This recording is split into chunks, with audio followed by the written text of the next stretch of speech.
These aren't just theories, these are practical tools you can use today. Whether you're leading a team, building a business, or maybe just trying to make better personal choices, these skills will change the way you decide and the way you lead. Hey guys, I'm Mark. Welcome back to Hit the Mark today. Let me ask you a question. How often do you feel stuck? Do you feel overwhelmed or second guessing your choices? If that sounds familiar, you're in the right place today. I did a little research, and today I'm sharing 7 powerful decision-making skills that I believe will help you think a little bit more clearly. They'll help you choose wisely and lead confidently, no matter what life seems to throw your way.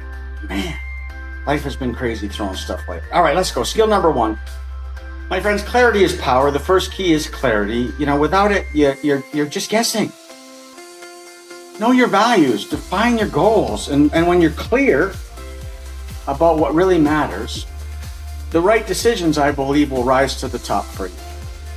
How about number 2 here? You got to control your emotions. That's tough for me sometimes. And if you can master those emotions, that's a good thing. So strong emotions can blur good judgment. And you have to learn to pause. You got to breathe. I'm sure you've heard this.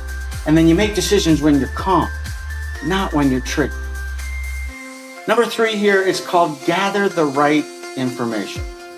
You got to do your research. Don't rush into things blind. Collect the facts, consider maybe if there's some options, and then you got to weigh the pros and cons of that.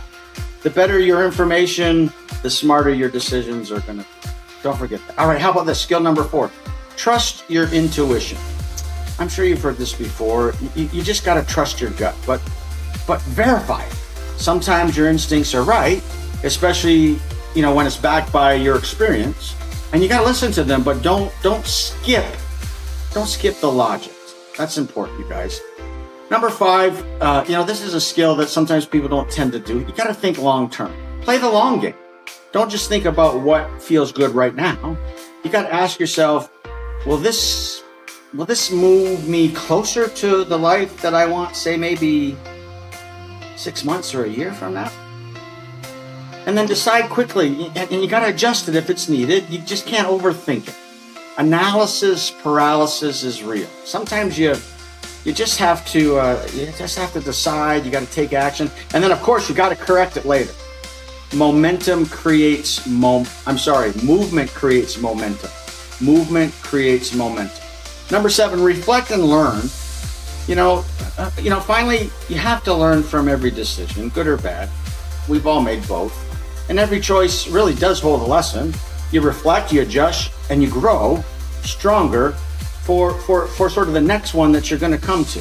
So hey guys, here's a little call to action. If you do me a favor, if you found this helpful, hit that like, subscribe, and share button, and go ahead and send it to someone who maybe needs a little help making better decisions. I'm sure we all know some of those people. And do me a favor. What's one big decision that you're facing right now? Let me know in the comments section. I'd love to hear from you. And I know the people that follow us on Hit the Mark today love hearing other people's comments. And remember, clarity brings confidence. Choose wisely, live boldly, and always hit the mark today.